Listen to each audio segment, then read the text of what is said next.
Malit Scout Ship, Watcher of Trilfer. 1.26 solar hours after departure from Automated Border Outpost 1D25. Polar orbit of the third moon, 328,272 lichels from Faria Prime. It is time, Ambassador. Skarl ignored the Honored Elder as he continued to frantically tap on the screen of the Malit datapad for a few moments before looking back up at the exosuit standing in front of him and pleading, "There must be another way, Honored Elder. We just need more time. I am sure the three of us can think of something if we just give it a little longer. Like the air your lungs ache for while drowning in the ocean of circumstances, so it is for the time you are desperately seeking. You will find none in this moment, and we are sinking fast. We either do this now or your progeny shall perish along with your species. Let us go, Skarl. It is the only way. No, I don't want to lose you. I will be sending you to your deaths, and the chains of guilt will bind my spirit for the rest of my life. I will never be able to forgive myself for doing this. There has to be something we have not thought of. We do not want this for you, Skarl. We wish to keep existing as well, but there is no other way. We are Hildak. We want to do this right thing for our friend Skarl, who gave us this name and taught us what it means to be good. We can feel your emotions, and it harms us to know we are the cause. We can fix the pain of a broken bone, but not the pain you are feeling now. This, we cannot take away for you, and we regret not being able to do so. I am sorry, Hildak. I am sorry we could not figure out a way to save you. We knew this already before coming here, and we are content, Skarl. Before we did things because we were told to, and we had no choice but to obey, and when the masters were finished with us, they would have cast us aside. We would have been forgotten, and our short existence would have meant nothing. That is no longer our fate because of you, Skarl. We will be remembered by you, and our short existence will mean something now. We will do a right thing, and many will live because of us. This makes us content. Let us go, Skarl. Let us have this remembrance and meaning. I will never forget you, Hildak. I will make sure every Farian knows what you did for us. I will tell them that Hildak was not a myth but a real person who sacrificed themselves for us. You will not only be remembered by me. A whole world will remember and honor you for as long as we exist. This makes us content, Skarl, and we thank you for this. Do you think there is another realm after this, like the paradise the masters speak of? Skarl was stunned by the unexpected question, not expecting machines to think about the after. His anguish became almost unbearable as he realized that by asking him this question, Hildak was confirming that they did not want to die, and that they instinctively feared the death waiting for them, whether they realized it or not.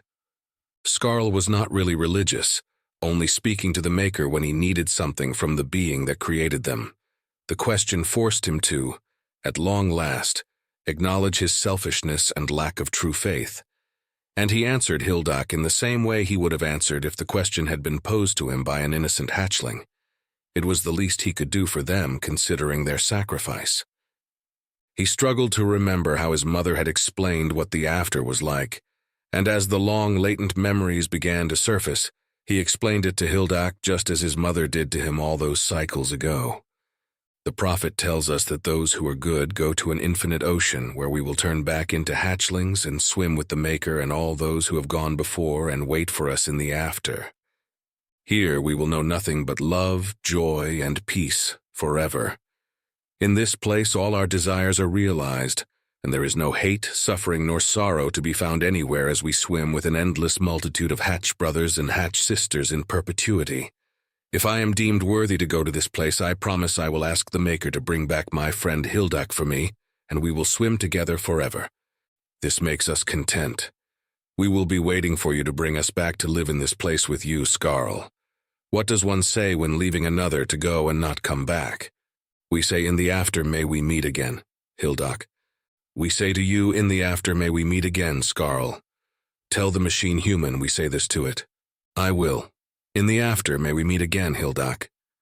Skarl felt the prick under the unguise of his main finger on his right hand, and a deep sadness came over him as he looked back up at the Honored Elder and reluctantly flicked his head. The exosuit shifted slightly as one of the arms reached behind the suit, and came back holding a pitch-black oblong device barely larger than Skarl's hand. In his eyes, he saw Hildak highlighting one of the ports, and he inserted the connector sticking out of the tip of his trembling finger until he heard a clicking sound. There was a finality to the sound, and a low grief moan escaped from his lips as the dark blue Farian runes in his vision began to lighten. The last of the runes faded out a few moments later, and there was one last prick from his finger before his fingertip slipped from the port, the connector no longer holding it there. He pointed the finger at his face and looked at it, regretting letting Hildak do this as he felt a large void inside of him. Hildak? There was no answer, and he felt the sorrow glands under his chin begin to swell painfully as regret seized his soul. What did I do? I shouldn't have let this happen. Hildak, answer me, please. Only silence answered his anguished plea, and Skarl stared at the back of the exosuit as the honored elder placed the probe holding his friend Hildak into the receptacle with the 26 other probes containing the Malit nanobot clones they had made, while Hildak showed them the exact coordinates of all the viral bombs. Without turning around, the exosuit speakers activated, the volume much lower than usual. I deeply regret I could not find a way to save Hildak, Ambassador Skarl. My failure will reside with me always until the Creator calls me to come to him. Skarl didn't respond to the honored elder, and he lowered his chin onto his chest as the sorrow glands continued to throb painfully. The honored elder spoke again a moment later, the speakers even lower than before as one of the suit hands hovered over the chute actuator, and Skarl could hear true emotion in the computerized voice for the first time since he had ever met a Malit. I have failed you. I am sorry, Hildak. Skarl groaned again and fell to his knees on the hard black tiles before lying on his side and pulling himself into a compact ball. 2 solar seconds later, he heard the chute activating with a loud clunking sound, sending Hildak and the clones to their deaths. The sound of the probes being expelled hurt him almost as much as the old teacher's sobbing that echoed off the walls of the caves all those cycles ago, and Skarl began to soothe-rock himself as he whispered the death litany for his soon-to-be-dead friend Hildak. Great Maker who made the firmament, the dry land, and the life-giving sea from which we sprang, who breathed life into the mud and crafted us in his image. Hear my plea, Great Maker. I beseech you to make a place next in the after you have promised for our hatch brother Hildak, who is on his way to be judged by you now. I, Skarl, son of Yalik, my father, and son of Wenlir, my mother, of House Trick-Re, do vouch for the one who will soon stand before you. I vouch for his goodness of spirit and intent, and I vouch for his worthiness to swim with you in the gloried after. I beg of you to write his name in the kelp scrolls of the worthy and grant him entry into the waters of the eternal ocean. RSS Indomitable, Independence-class carrier 7th Fleet, holding station 5,000 kilometers from NSR-14, 83.6 light-years from Kingdom of Faria, June 13, 0437 ship time. The conference room was deathly silent, the attendees all staring at the hologram of President Lopez as she finished briefing them on the new intelligence she gathered from her interrogation of the Farian ambassador.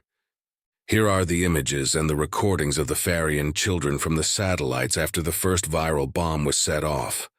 I must warn you, this one is tough to see, President Lopez said quietly before she tapped on a data pad and several holoscreens shimmered into existence around her. Thompson ignored the new screens and continued to stare at the hologram of the president, concerned about her haggard appearance even as the others began to angrily mutter and curse at the sight of millions of the small bodies and ruptured eggs surfacing before they began lifelessly bobbing on the waves. She looks like shit. I hope she hasn't started drinking again, Thompson thought worriedly as he finally forced his eyes away from her pale, gaunt face and looked at the recordings. Off to his left, he heard Major General Hiram's raspy voice cut through the tumult that had erupted around the conference table. This is an act of deliberate genocide, and against babies, no less. I thought the 101st was ordered here to teach the Farians a lesson and rescue our embassy personnel, but now it seems to me as if this has turned into something far more complex. Are we here to liberate Faria Prime now, Madam President? Because if we are, then we need more backup. Thompson turned to look at the Major General, surprised by what the famously hard-charging Hiram had just said. The Brigadier General of the 1st Marines spoke up next, her polished British accent a sharp contrast to Hiram's smoker's voice. "I agree with Major General Hiram. We do not have the necessary forces to take on the entire Farian military if they choose to resist our assault. We need to—" "Enough!" President Lopez yelled, instantly silencing everyone as they all pivoted their heads to look at her in surprise. Her hologram glowered at them, and Thompson could see her balled-up fists trembling at the sides of her hips as her chest expanded and contracted rapidly. "Did you not see those millions of babies floating on the surface? There are almost 1.3 billion more hatchlings and eggs at risk of being murdered just like that. There is no time to gather more forces, do you understand me? There is no more time for any of this. We go with what we have or we don't go at all, and we live with the fact that we did not try to save them for the rest of our goddamn lives." Ambassador Skarl and Honored Elder Herethnier are already at Faria Prime in a cloaked Malit scout ship, and if they are successful in disabling the viral bombs, then the 1st Prime will not be forced to obey the agents anymore, which means the Farian military will most likely not be resisting us. We will then focus on hunting down and eliminating these murderous sons of bitches wherever they are on Faria Prime. She finished speaking, and Thompson took the opportunity to chime in and voice his concerns, hating that he was adding to her troubles instead of backing her up all the way. "And if they are not successful, Madame President, what then? The 1st Prime will have no choice but to order the Farian defense forces to resist our invasion, and we will be greatly outnumbered the second we flash out of null space. We will have to invade Faria Prime with our troops while simultaneously fighting off the Farian naval forces in orbit. It will be a contested landing, if not a goddamn bloodbath, and I can't guarantee a victory for us under such conditions with the limited forces at my disposal." President Lopez stared at him with an 8-2 brute expression, and he forced himself to keep his face neutral as she gazed at him with eyes full of hurt and betrayal. He was an admiral first, and he had a duty to the men and women under his command to try his best to secure victory with the least number of casualties. "I hear your concerns, Admiral Thompson, and I share them. The fact of the matter is we have no choice. What will the others in the alliance we are trying to build think of us when they find out we did not try? They will think that we are only willing to fight and die for some of them, and not all of them. This way of thinking will poison the alliance we are trying to build before it is even born. We were not able to be there for the Verni or the other Commonwealth species that were exterminated by the insectoids during their initial invasion. There was nothing we could have done for them even if we wanted to, but this is different. We can make a difference this time, and I truly believe we have an obligation to do our best despite the dangers facing our people." She stopped speaking and pointed at the screen still displaying the millions of lifeless corpses on the surface of the ocean as she slowly moved her eyes around the conference table. "Can you truly live with yourself if we don't try, knowing that this is the fate of every innocent Farian child? And when they are all dead, whatever remains of the adult population will die off, turning the Farians into an endangered species for generations to come. I know the low estimation held by all of you here regarding the martial prowess of the Farian defense forces, but we cannot deny that their navy is not only one of the largest in the quadrant, but also one of the most technologically advanced. We need them fighting alongside us when the Balricans finally arrive. If we do this and succeed, they will owe us.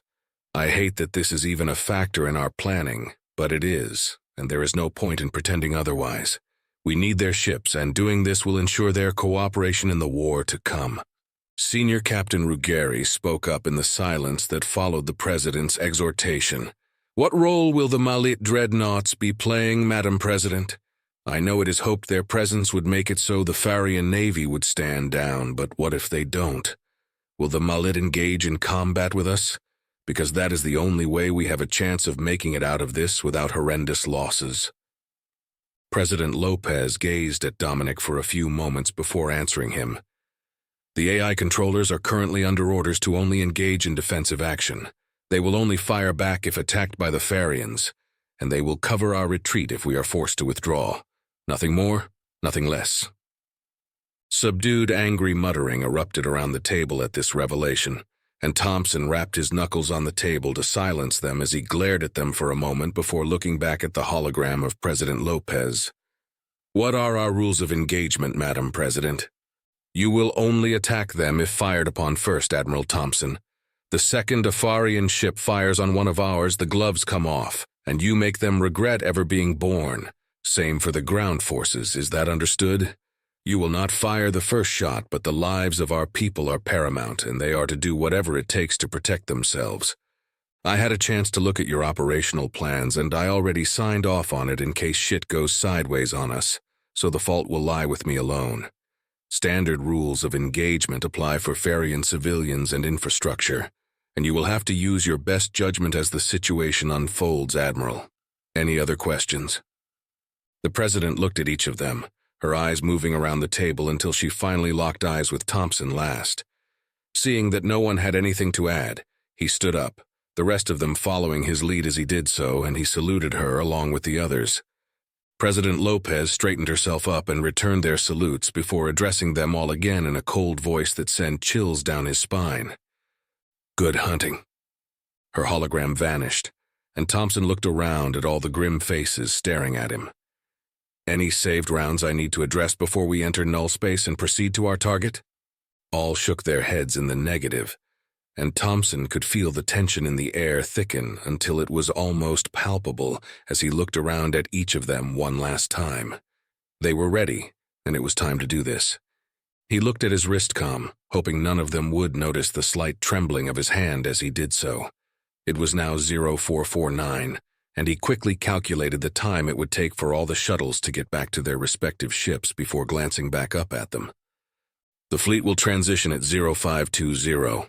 I want all wills and letters downloaded into the black boxes and ejected before we flash out. Let's get to it, and I'll see you all on the other side." They all saluted him again, and he returned it, watching them as they quietly and efficiently filed out of the conference room to get back to their respective ships. Once the last one had left, he sat back down wearily and looked over at Dominic, who had remained seated in his chair. "Dom, please coordinate with the Dreadnought AIs and Command Unit 581 for the flash-out. I'm going to sit here for a minute or two, and then I'll join you on the bridge." Dominic looked at him for a long moment before nodding his head and getting up. He reached the door before turning around suddenly. "Carl, what are you going to do about Samson?" Thompson gave Dominic a grateful look for his consideration before quietly answering him. "I already thought of that. Doc gave me some medication for Samson, and he's sleeping inside a ventral escape pod. I gave it to him with some beef and gravy for dinner before coming here. He assured me that Samson will sleep through the whole thing and only wake up when injected with the antidote by either me or SAR. "That makes me feel better," Dominic replied in a relieved voice before nodding to Thompson one last time and exiting the conference room. Now that he was by himself, he tapped on the control panel in front of him, and the door hissed shut. He quickly accessed his personal account and began to download his will and death letters to the black box drones, wanting to get it out of the way before he left to go to the bridge. He typed out a short addendum to his will, asking for his older brother Kevin to take Samson in the event of his death, before providing the bank vault location where a flash drive with all his account numbers was stored. He read it after finishing typing to make sure he didn't forget anything. "All the accounts I leave to you, Mary, and my nieces and nephews. Samson is like a son to me, so please take him in and let him live out the rest of his life in your home. He gets a medium-rare steak with gravy every Sunday night, and I would appreciate it if you could continue to do that for me. Just a fair warning, he farts like nothing I have ever seen or smelled before, so consider this payback for all the times you hot-boxed me when we were younger until you finally stopped after I kicked you in the nuts that time. He had a life extension treatment done on him by his mother May before she passed, so he should be perfectly healthy and remain at his current equivalent age of 5 years old for at least the next 15 years or so before he starts to age normally again. I know this is asking a lot of you, but at least now you can finally get the dog you and the kids always wanted without Mary using the cat as an excuse not to. Samson has a strong spirit, and he will most likely test your right to be his pack leader, so be firm with him and don't take any of his shit, Kevin. He'll stop once he realizes you're the boss, and he's extremely protective of kids and wants absolutely nothing to do with cats, so there's no need to worry on that end. Who knows? Maybe Mary's cat Okana will straighten him out for you, and you will not have to do anything at all. He likes to dismember stuffed toys, so don't bother getting him any chew toys or balls. Just a stuffed toy for him to murder is more than sufficient. May's parents aren't long for this world, I think, after losing their daughter. It was hard on them, and still is, so please let them come and visit Samson whenever they want to if you can do that for me. It makes them happy and it would mean a lot to me. I love you, and my love to Mary and the kids. I'm sorry to leave you, and I wish I made more of an effort to see you and your family, but I know you understand how it is. I'm just glad you did your 20 and got out. And I wish you a long and happy life. Thank you for always being a good big brother to me, and I'll see you all on the other side. Your loving brother, Carl. He downloaded the addendum into the black box drone and stood up, his hands still trembling slightly. They only shook before a battle, never during or after, which he always thought was weird until he found out from many others that it was the same for them. He left the conference room and headed to the bridge, passing many crewmen going about their tasks in the main corridor and returning their respectful nods as they scurried past him. He glanced at his wristcom to see how much longer he had before flashing out. 0502. Just enough time to hit the head and take a stim. He stepped into the nearest communal head right before making the final turn into the short corridor that would take him to the bridge, and he sighed with relief as he drained his overfilled bladder at the empty bank of urinals. After washing his hands and drying them, he reached into his inner chest pocket and pulled out the small stim he always kept in there. He pressed the subdermal injector directly over his carotid artery and depressed the plunger, the coolness spreading like a wave. He looked at himself in the mirror, seeing a sharpness that was not there before entering his eyes as his pupils dilated. An energizing alertness came over him, and all the little aches and creaks that plagued his beat-up body vanished as he rolled his head around to crack his no longer stiff neck. This newest version of the combat stim would prevent him from needing to drink, eat, piss, or crap for the next 12 hours, allowing him to stay on the bridge without having to leave for any of those reasons, though he did hear some scuttlebutt about it causing constipation for a couple of days. Glancing at the wristcom again, he stared at the numerals being displayed on the screen. 0505, 15 more minutes to go. He left the communal head and continued towards the bridge, a youthful spring in his steps that he hadn't felt since the Battle of Eliania.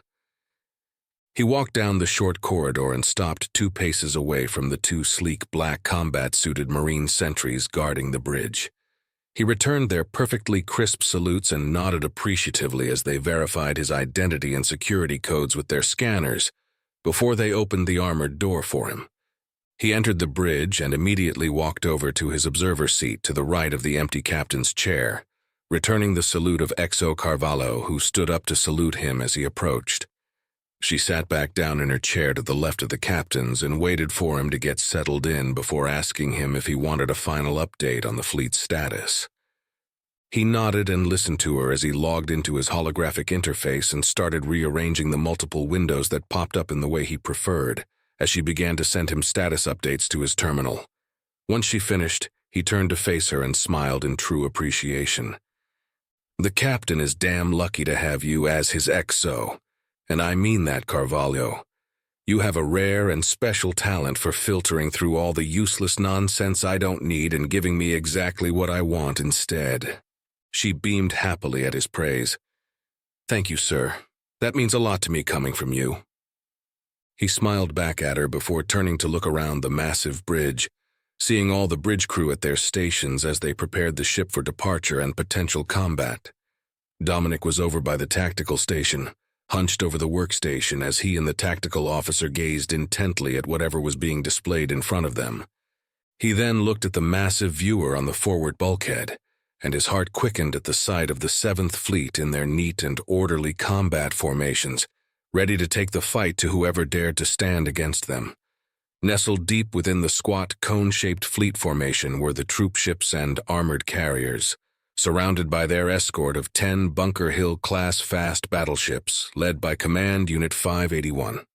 I can't wait to see these new null ships in action, But hopefully not against the Farian navy, he thought to himself as he stared at the graceful curves of the fast battleships and the numerous weapon hardpoints and sensor apparatuses that covered almost their entire hulls. He didn't bother looking for the two Malit dreadnoughts accompanying them, as they were still cloaked and would continue to remain so until they reached Faria Prime. The hope was that their sudden appearance in front of the 7th Fleet when they reached the border would encourage the Farian navy to stand down, but that was now no longer a consideration. The Kingdom of Faria was suspected of having an active null-space dampening system in place that would severely hamper the fleet's journey through Farian territory. This would have caused them to have to flash in and out of null space repeatedly, forcing them to run a 12.3 light-year gauntlet filled with multiple ambushes that would have sapped their numbers and depleted their weapon stocks. Luckily, a cloaked Malit scout ship was able to confirm that the kingdom had not yet finished setting up the entire null-space dampening system, and charted a course that would allow the 7th Fleet to bypass the operational sections and reach Faria Prime without having to flash out during their passage through the kingdom's territory. Now, Thompson was hoping that the sudden appearance of not only the entire 7th Fleet, but also the two Malit dreadnoughts less than 500,000 kilometers from Faria Prime would shock the Farian defense forces in the system enough to allow him to get the 7th into orbit before the defense units could effectively respond to the incursion, and the rest of the Farian navy returned from the borders. Once in orbit, he would broadcast a pre-recorded message he had already made, demanding the Farian navy stand down and not interfere, or they would begin orbital bombardment on all major population centers. They would not actually do that, of course, but he hoped the threat was enough to get them to hesitate while the ground troops and biosynths dropped on their targets. He was banking heavily on the Farians, not knowing if the Republic fleet would follow through on their threat to indiscriminately bomb the cities, as most of the older species still thought humanity was overly aggressive and quite capable of reverting back to their barbaric roots. His train of thought was derailed as Dominic suddenly appeared in front of him, scaring the shit out of him as the senior captain snapped a perfect salute to Thompson. He got up to return it and then sat back down again, knowing Dominic would not take the captain's seat until he did so. As soon as they were both seated, Thompson activated the privacy field around all three of them and looked at the XO and Dominic for a long moment before speaking. "Are you ready to do this?" They both nodded solemnly, and Thompson gave them a weak smile before speaking again. "The Indomitable is yours, so fight your ship as you see fit, Captain. I will focus on the entire fleet and only intervene if shit goes sideways, okay?" Dominic nodded again, and Thompson leaned back before looking straight ahead. "Let's get to it, then." He toggled the privacy field control off, and the bridge returned to existence all around them as Dominic and Carvalho began to bark out a rapid stream of orders. 2 minutes later, Thompson closed his eyes and allowed the thrumming of the power systems feeding the null space capacitors to flow through his tense body as the battle AI counted down the last 10 seconds to flash out. At the 4-second mark, he opened his eyes again and stared at the viewer as the compact battle lines in the front of the cone formation began to flash out, his heart rate quickening from both excitement and fear. He tightly gripped the ends of the armrests as the countdown finally reached 0, and the Indomitable's bridge filled with a pure white light before making the transition into null space to take them to Faria Prime. Faria Prime. The 27 probes scattered in low orbit and then dropped through the atmosphere towards their predetermined locations, their Malit stealth coatings undetected by the hundreds of security and defense satellites littering the orbital space of Faria Prime. After passing through the thermosphere, the objects began their terminal descent, the microjet gas thrusters of the smooth probe shells directing them towards their coordinates. 11.37 solar minutes later, the probes slipped into the oceans over their targets, still undetected. The first probe reached its target 3.78 solar minutes later and mated with the black surface of the viral bomb, a nanobot construct emerging from the probe and cutting through the alloyed shell. Hildak Clone 14 surged through the microscopic opening the probe made in the outer shell, its nanobot swarm passing into the cold water before entering through the 7-micron-sized opening and into the interior of the viral bomb with ease. The swarms reached the control nexus point 78 solar seconds later, and Hildak Clone 14 attacked the neural ganglia, the many parts of itself spreading out and taking control of critical nodules. 1.56 solar seconds later, Hildak Clone 14 deactivated the final nodule and headed to the viral reservoir in the center of the bomb, ready for the final command. In the other 26 targeted hatcheries, the secondary viral bombs all deactivated one by one, and Hildak clones 1 through 26 patiently waited for the final task that would end their short existence. Eastern Sector 3C Primary Control Bomb. Passing through the microscopic opening in the shell, Hildak sent out feelers ahead of itself as it searched for the specific control nodules it needed to deactivate. As it waited for the feelers to report back and show it the way, a filament detached itself from the ganglia and inserted itself into Hildak's swarm, trying to sample one of its nanobots. Hildak withdrew from the filament, careful not to allow the clawed appendage to touch any part of its swarm. Another filament detached from the ganglia and pointed itself at Hildak, the tip reconfiguring from a claw into a scanner before sending light pulses directly at Hildak. Hildak tried to avoid the scan but failed, not able to move faster than the photons being directed at it. 1.32 milliseconds later, 36 filaments detached themselves from the ganglia and stabbed at Hildak, 2 of them successfully managing to grab a nanobot sample despite its best efforts to avoid the filaments. The rest of the filaments withdrew, and the 2 with a nanobot sample within their claws curled upwards and deposited the samples into the neural ganglia. Hildak waited patiently, already prepared for such an action and outcome. The ganglia trembled slightly as it absorbed the Hildak nanobots, and 2.89 milliseconds later, Hildak heard a mechanical voice within itself speaking the Master's holy language. "Infiltrator, state your purpose here." "We are not Infiltrator, we are Hildak." "Irrelevant. State your purpose here." The last of Hildak's feelers came back along the biocircuitry and rejoined the swarm, sharing the results of their explorations with Hildak. They had found what they were looking for, and Hildak prepared itself for its final task. "We have absorbed your essence from the samples we took from you. We know why you are here. You are here to betray the Masters. We are Hildak. We have no Masters." "Irrelevant. You will cease to exist. You will fail." Hildak had prepared for this outcome and surged towards its final targets, determined to fulfill this last task for Skarl. Thousands of filaments detached from the ganglia and began to stab at Hildak, taking parts of the swarm away from it. Feeling the loss of every nanobot as the thousands of filaments continued to consume it, Hildak split into 7 smaller swarms and began to attack the 7 control nodules its feelers had located. Thousands of other filaments detached themselves from the ganglia and began to inject killer nanobots into Hildak's swarms, the intruders attacking Hildak's own nanobots and injecting chemical agents that dissolved Hildak from the inside out. Hildak did not feel pain in the sense that biologicals did.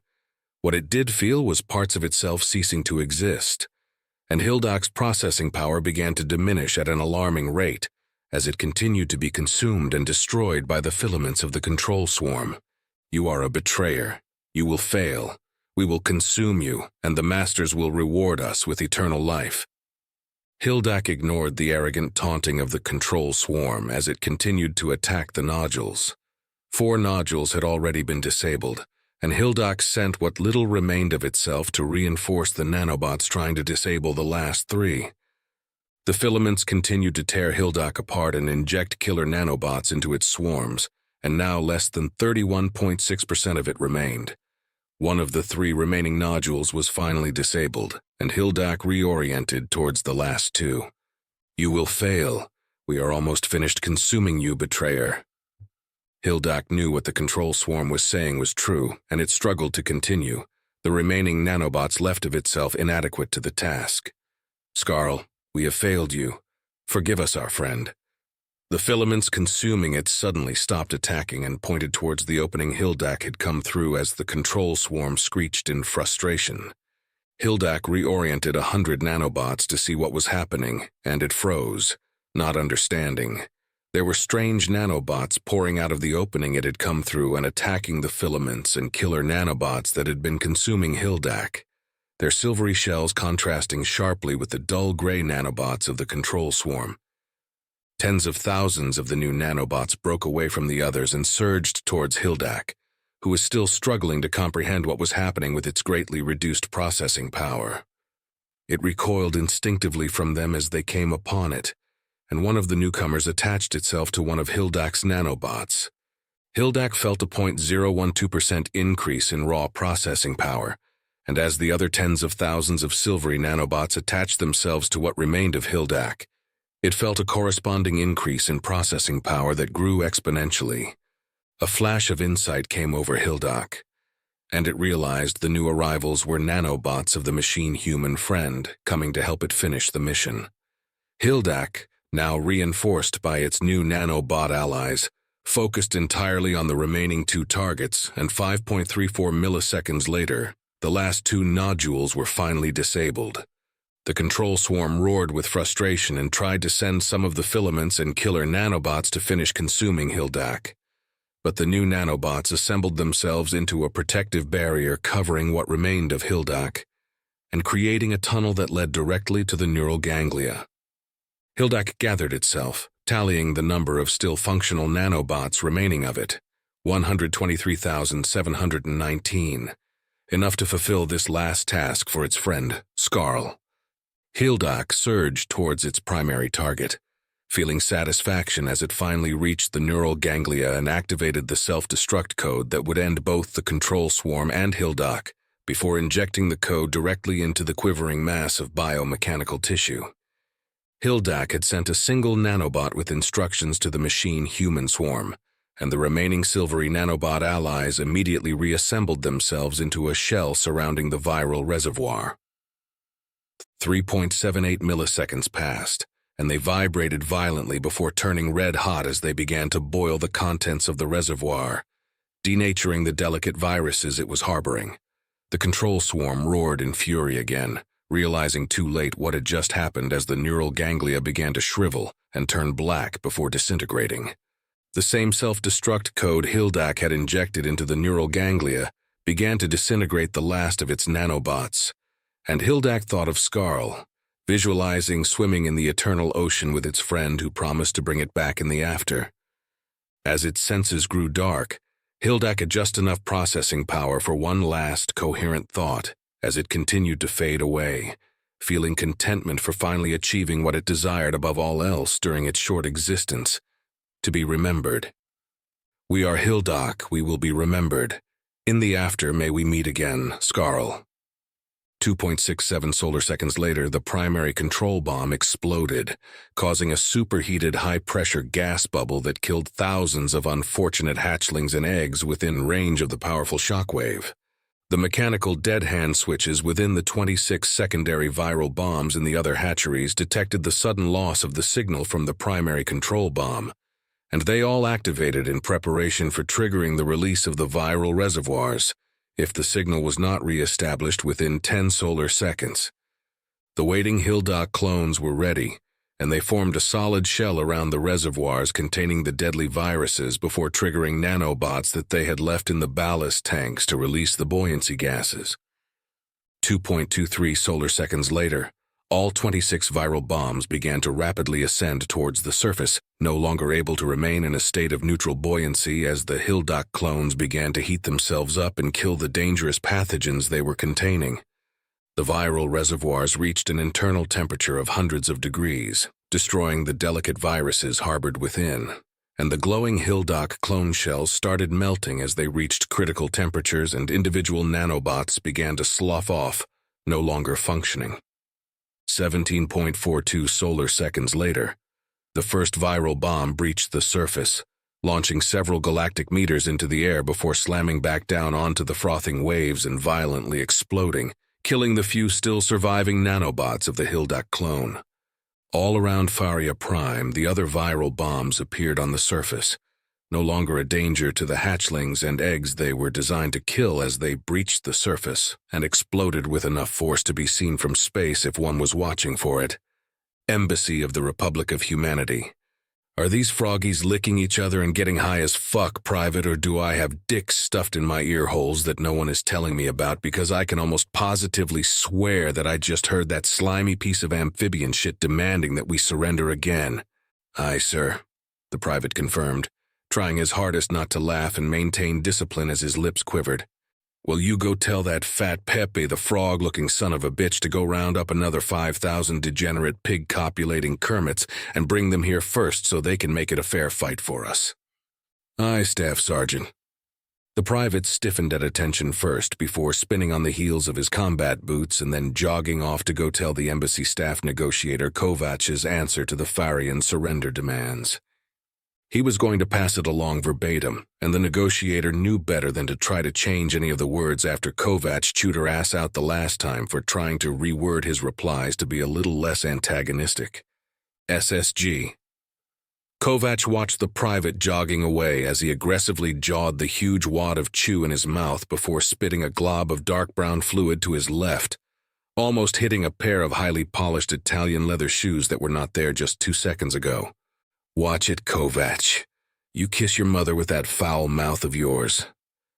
Hell no, Ambassador. I save all my kisses for your mom, Kovac replied, not bothering to look at the ambassador now standing beside him as he continued to watch the small crew of pathfinders guiding 4 small drones holding a specially made banner up the flagpole on top of the wall.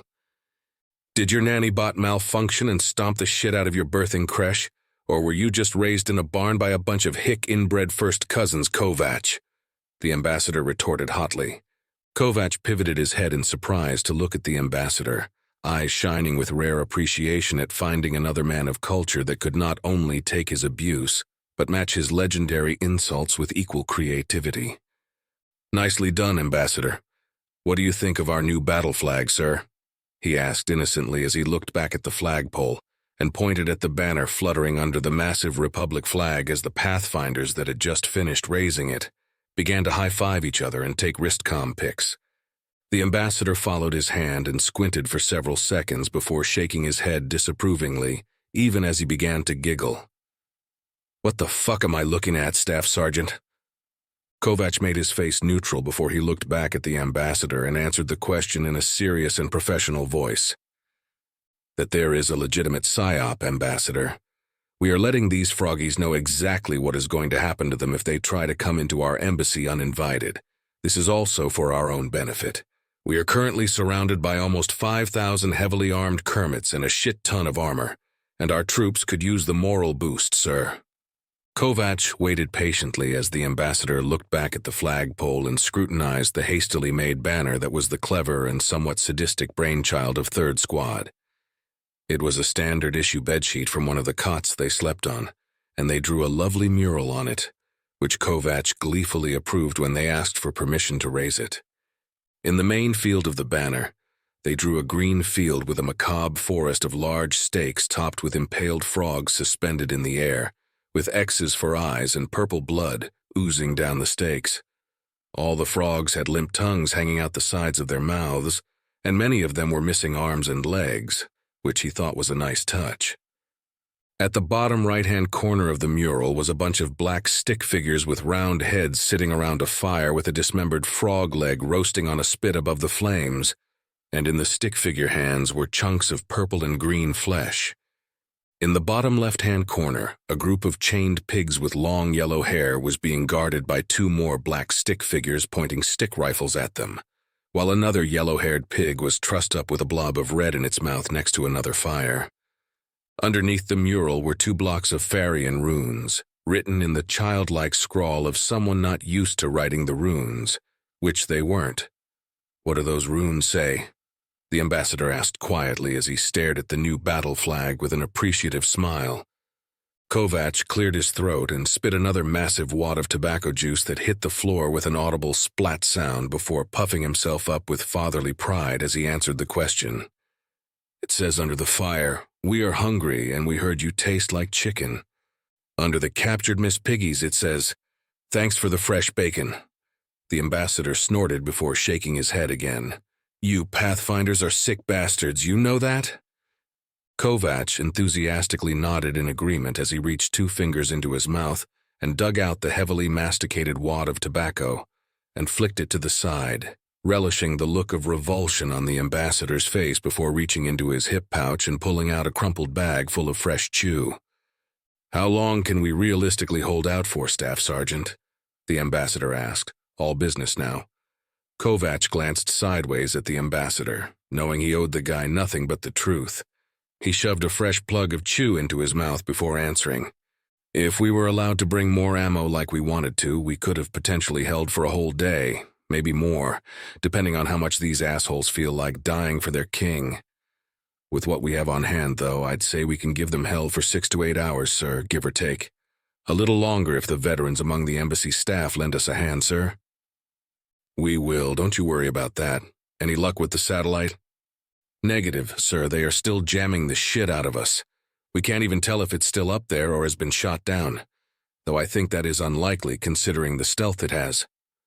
The ambassador nodded in agreement. "I hate to say this, but I wish they'd just attack already. This waiting around bullshit is driving me nuts." "Me too, sir." Kovac readily agreed, looking around to make sure no one was near them before leaning in closer. "Do you guys need any L pills or are you good?" The ambassador looked at him like he was a mouth breather before answering the question. "Did you eat a bowl of stupid for breakfast, Kovac? Of course we have L pills for the diplomatic staff. Why don't you ask me next if we started wiping the databanks yet, you moron?" Kovac laughed aloud at that before slapping the ambassador good-naturedly on the back. "I think we're going to have some fun together, sir." The ambassador gave him a small, genuine smile that warmed Kovac's heart as he started speaking again. "I'm going to go check on my staff and have the veterans report to you so they can get kitted up with weapons and gear. Do you need anything else from me, Staff Sergeant?" "Negative, sir. I really appreciate the help," Kovac answered as he stuck out his hand. The ambassador warily eyed the still moist and sticky fingers that had pulled out the chew from his mouth, and Kovac felt a rare flush of embarrassment creeping up his neck as he hastily wiped his fingers on his leg before putting his hand back out again. This time, the ambassador took the hand in a firm handshake without hesitation, and they both shared a look for a moment, silently promising they had each other's back no matter what happened. The handshake ended, and the ambassador pointed back towards the main building behind him. "I need to get the civilians squared away in the bunker, and then I'll come back and get kitted up. If you need any help, I can spare a couple of privates, at least until the froggies start some shit." Kovac replied, which the ambassador immediately waved away. "Thank you, but we have drilled this 100 times, and everybody knows what to do by now." There was a distant sound of dozens of armored vehicles being turned on, and both Kovac and the ambassador spun around towards the source beyond the perimeter walls. "I think we just ran out of time, Ambassador," Kovac said grimly. "Marco, Kovac. My name is Marco." Kovac looked at him and gave Marco a slight nod before replying, "I'm able, Marco. Let me know if you need anything, okay?" Marco nodded and put out a fist, which Kovac bumped with his own before they both turned around and started jogging towards where they were needed most right now. As Kovac neared the perimeter wall, he heard large-caliber sliver rounds being fired, the camouflage Pathfinder snipers firing at targets that had passed the line of no return, which was an imaginary bubble extending for 1,000 meters all around the embassy and technically sovereign Republic territory. Crossing that line meant the same as if the Farians had just invaded Earth itself, and he felt the familiar, addictive rush of adrenaline coursing through his body as he joined the other Pathfinders running to their fighting positions. "This is it, Abel. This is your last battlefield, so make it count and take as many of these bastards with you as you can." Farian Command Post, 2.3 Licals from Republic of Humanity Embassy. Prefect, the humans have responded to your demand for their surrender. Praise the Maker. When will they be coming out? Prefect Karl asked, without looking up from the datapads arrayed on the desktop he was leaning over. The messenger didn't respond to the question right away, and Karl angrily looked up, about to scream at the messenger for wasting time before seeing the messenger's facial expression and holding his tongue. "What did they say, messenger?"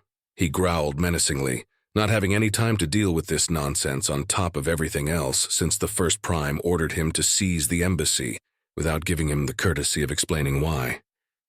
Prefect, I cannot repeat the offensive words of the humans. I would bring dishonor upon my house and your house. I have it written down here, Prefect, for you to read yourself." The young messenger gasped out, his voice trembling as he hesitantly held out a datapad for the Prefect to take. The Prefect snatched it out of the messenger's hand, giving him a baleful glance before looking down at the datapad and reading the Farian runes displayed on the screen.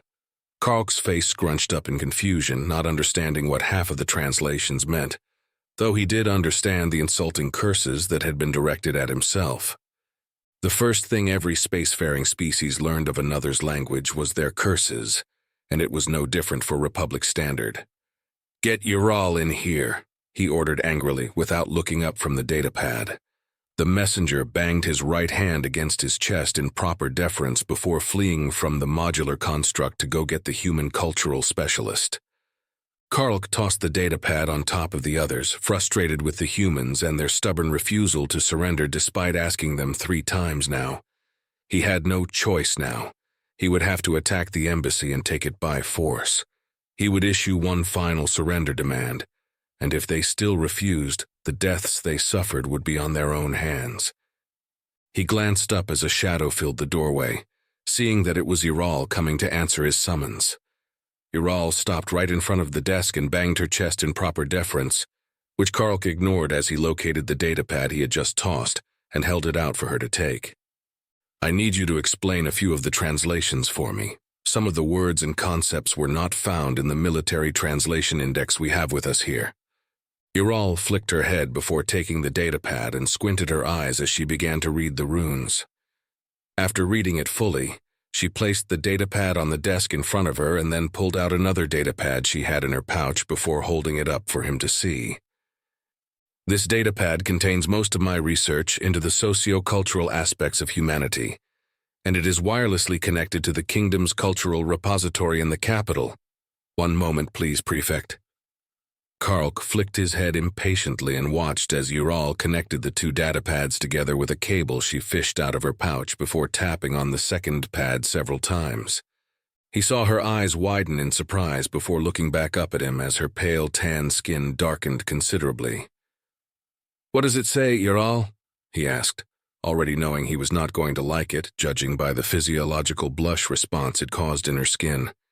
Ural looked extremely uncomfortable, but she knew better than to deny his request, and she hesitantly explained the translations and the meaning behind them as she began to display several small holograms pulled from the human database in the cultural repository. A minute later, he was staring at an image of a green amphibious creature with thick red lips and bulbous eyes, with the label of Pepe the Frog. Next to that was a pink hairless hoofed mammal with a blunt snout and long yellow hair, labeled as Miss Piggy. He felt himself puffing up with anger at the humans' insulting insistence that he looked like that foul and ugly green creature, and the disgusting insinuation that they would engage in depraved bestiality with hairless, hooved mammals was even more insulting. He was just about to order Ural to delete everything when the messenger came bursting back in, gasping for breath. "Prefect, the humans! Something you must see!" Karlk felt the emotional distress emanating from the messenger, and he acted on it immediately, coming out from behind the desk with a quickness he had not had for many cycles. "Show me," he demanded, and the terrified messenger spun back around and bounded out of the command post, Karlk and Ural following close behind. Squinting his eyes against the sudden bright light, Karlk's eyes followed the messenger's long forefinger as it pointed towards the embassy in the distance. "What am I looking at, messenger?" he angrily demanded again, the hapless messenger cowering at his voice before calling over a nearby soldier with a telescoping device. A few moments later, Karlk was looking into the device, and he felt himself puffing up again in pure rage as he stared at the new banner the humans had placed under their ridiculously large Republic flag with its stylized bird of prey emblem. "I've had enough of these Kurlkati," he roared, flicking his head several times before throwing the telescopic device with all his might onto the ground. To calm himself, he began to mentally calculate the expense that would be docked from his pay as he looked at the many fragmented pieces, which had the opposite effect as he grew even more irate. "Attack! Now!" He screamed again as he jabbed a long finger towards the embassy filled with those disrespectful humans he had tried to treat with honor and compassion. The truth of the matter was he did not understand why the First Prime had ordered this violation of Republic sovereignty in the first place, and he had seen firsthand just how vicious the humans were in combat from the many videos circulating the quadrant of both space and ground combat. The soldiers all around him were obviously fearful as well, especially after seeing that banner, implying that the humans were going to eat them. He knew the humans would not actually eat them, but young, lowly-ranked troopers had a bad habit of taking rumors for facts and not thinking logically, especially before combat. He himself was terrified of facing them in battle, and he knew the political fallout from the kingdom committing this sacrilegious act would come back to haunt them for a long time in ways they still hadn't calculated yet. What he really wanted to know was why. Why were they risking the wrath of the Republic and destroying their reputation in the quadrant? As the nearby armored crews activated their fighting vehicles and troop carriers, his rage subsided, only to be replaced with a cold fear that closed its hands around his throat. He was loyal to his king and First Prime, and he would do as ordered without question. But that didn't mean he could not see that this was going to go very badly for his troops, and for the kingdom itself, when the vengeful Republic came to punish them. Malit scout ship, Watcher of Trilfer, 1.26 solar hours after departure from automated border outpost 1D25, polar orbit of the third moon, 328,272 light-calls from Faria Prime. It is done, Ambassador. Hildak was successful. The spy drones have confirmed that all 27 viral bombs have breached the surface and exploded. Skarl heard the words, though they seemed to be coming from far away and inconsequential as he stared at the embedded ceiling panels decorated with ornate bas-relief sculptures above him. Hildak was dead. That is what the Honored Elder just told him. Ambassador Skarl, did you hear me? Hildak was successful, and now it is time for you to inform the First Prime. Skarl did not respond to the Honored Elder as he continued to stare at the sculptures above him, the empty void left by Hildak's departure all he could feel right now. On the edge of his consciousness, he could hear the soft whirring of the exosuit servos. A moment later, the exosuit was looming over him, the cameras pivoting to scan his face as the exosuit bent over slightly. Skarl, I grieve with you for the loss of Hildak. I know how it feels to lose someone you care greatly about. This is not only about you and the pain you are feeling right now, though, Skarl. This is also about ensuring that Hildak's sacrifice is worthwhile and not defiled by the meaningless deaths that will occur presently if you do not immediately notify the First Prime of the successful destruction of the viral bombs. The Farian defense forces are only moments away from launching their assault on the Republic Embassy, according to the intercepted communications collected by the spy drones. If we do not stop this, the Republic will have no choice but to punish your world far more than they want to as a warning to all others. Please, Skarl, come back to me. He flicked his head and craned his neck to look directly at the main camera lens still zoomed in on his face, surprised by the earnest words of the normally reserved and emotionless Malit hovering over him. It was right. Hildak sacrificed itself for them, and he had a duty to ensure it was worth it. Holding up a hand, he spoke for the first time since Hildak left him. You are right, Honored Elder. Please help me up. The exosuit took his outstretched hand in a surprisingly gentle grip and pulled, helping him get up with a modicum of dignity. Thank you, Honored Elder, for everything. Before I forget, Hildak asked to say something to you. In the after, may we meet again. Repeating Hildak's last words was one of the most difficult things he had ever done, and it seemed as if the Malit understood the poignancy of the moment as it placed a large hand on his shoulder and gave it a gentle squeeze before replying. Thank you, Ambassador Skarl, for relaying this message to me. Shall we contact the First Prime now? Yes, I want to. A deep gong sounded over the intercom system before an emotionless voice abruptly began to speak in Malit. Skarl immediately thought of Hildak as the Malit words remained untranslated, something Hildak would have done for him before. I fear we are too late, Ambassador Skarl. The attack has begun. Come over here, we must stop this before too many are killed on both sides. Skarl flicked his head anxiously several times as he hurried to the communications console and stood next to the exosuit. The Honored Elder pressed a control on the panel and gestured for Skarl to input his credentials into the Farian satellite network, and he did as he was told, his hands shaking badly. The network verified his codes before transferring the call directly to the First Prime's office, and his knees almost failed him as relief flooded his body upon seeing the face of his hatch brother, whose eyes widened in shock as he realized it was Skarl. "Thank the Maker! First Prime, I have—" His first words were cut off as a brilliant white light pervaded the cabin, blinding Skarl and causing him to clench his eyes shut. Through his eyelids, he could sense that the light was gone, and opened his eyes again, blinking away the spots as he looked at the viewer on the forward bulkhead. There were hundreds of Republic ships all around them in tight formations, and further away were dozens of transition flashes, followed by the emergence of more Republic battle formations sliding out of the shimmering thresholds at full acceleration. They were too late. The Republic fleet was here, and he felt a sick sensation in his stomach as he saw a nearby squadron of Farian heavy destroyers snap firing their weapons, most of them missing by a wide margin.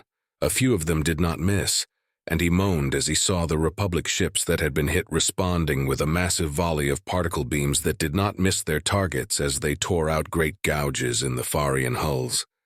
The sickness feeling became too great to bear, and Skarl couldn't stop the stomach aversian, wincing from the painful sensation it caused as his stomach came up his esophagus before turning inside out and hitting the console with a wet splat. His blood pressure dropped precipitously from the aversion, and he keeled over as the world around him grew dim before collapsing into the communication panel. The last thing he saw was the squadron of Farian heavy destroyers being obliterated by scores of Republic triple bolts, as anguish flooded his heart and he lost consciousness.